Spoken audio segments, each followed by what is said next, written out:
Thor's Hammer, Atlantis, Shangri-La. We wondered if this was a joke.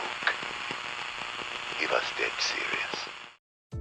Hey, welcome back lads. So let's talk more about the future Zombies DLC maps and remastered maps that have been teased to us across both Black Ops Cold War and Vanguard.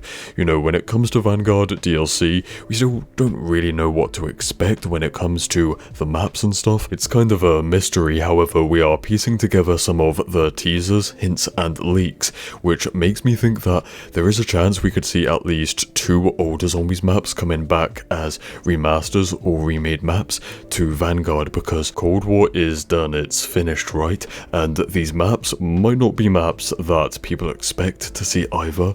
I'm talking about Shangri-La from Black Ops 1 and Der Eisendrache from Black Ops 3. So you may not have realized that these 2 maps have been teased and referenced, hinted at and foreshadowed in Cold War and now Vanguard 2. So there's the intel I played in the video's intro, right, where they say the Germans are trying to discover the mythical realm known as Shangri-La, which of course is the same myth that the Black Ops 1 map is based off of, a tropical mystical paradise.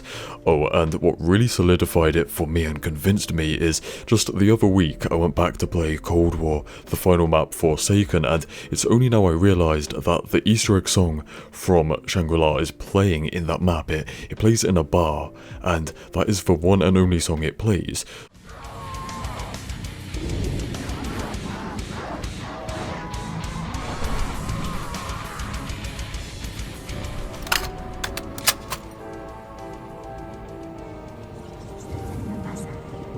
Is that not, like, a little bit suspicious?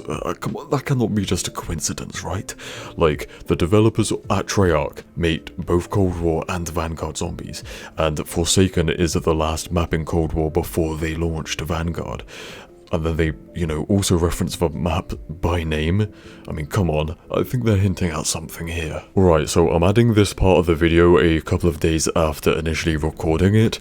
So we have now had the Season 1 Reloaded update in Vanguard. I think my voice just died, and some future DLC plans have been revealed to us, so I now believe that if older maps are coming to Vanguard, and it's still very likely, that it will probably and sadly not be fully fledged round-based maps, but instead just smaller sections of older maps, just like what they've already done with Shi No Numa, right, where it's like, it's not so much of a map, rather a location that could be turned into a smaller, like, survival objective. Disappointing, I know, but it's the most likely case. Now let's talk about Der Eisendrache, the fan favourite map from Black Ops 3. You know, at one point it really looked like this map was going to come back in Cold War, which now is not going to happen, so it could perhaps come to Vanguard instead. And there are so many references and reasons why we think it's coming back that we could be here talking for hours, but I'll speedrun it instead. There is a reference to the map in the Cold War campaign. The Season 1 multiplayer map The Pines is absolutely plastered with Der Eisendrache references and images. Now when Outbreak released, that had a lot of reused assets, and assets that would therefore be used in a new version of Der Eisendrache, like the dragon heads and the Panzer Soldats. Heck man, even the bed in Firebase Z is a reused asset of Samantha Maxis's bed from Der Eisendrache.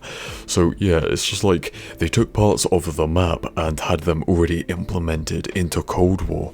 And also, talking about Samantha, she has a catchphrase in Cold War that she said multiple times in cutscenes and intel, which is "it's the only way" or "this is the only way," which is originally said by Richtofen in Der Eisendrache. It is the only way. This is the only way. Also, the best source for leaks and inside info about Vanguard is the Modern Warfare 2 Ghost, and he said a while back that a map was releasing in Vanguard Zombies that was originally planned and developed for Cold War. I did get told that one of the Zombies maps for Vanguard was actually one that was made for, apparently it was made for Cold War. However, since then he said that plan might have changed, but I guess we won't know for a while, you know, officially. And finally, I'll also say that a new version of the Eisendrache could easily fit into the Vanguard story, since the map takes place already in World War II in a castle, right? And in real life, high-ranking German officers who were like also into occultism and cult members and stuff used a castle as a HQ, so obviously the storyline would be different to the original map, and that's how it could fit in. Now, that's about it, so yeah, that's all. Stay spicy, and I'll see you in the next one. Cheers.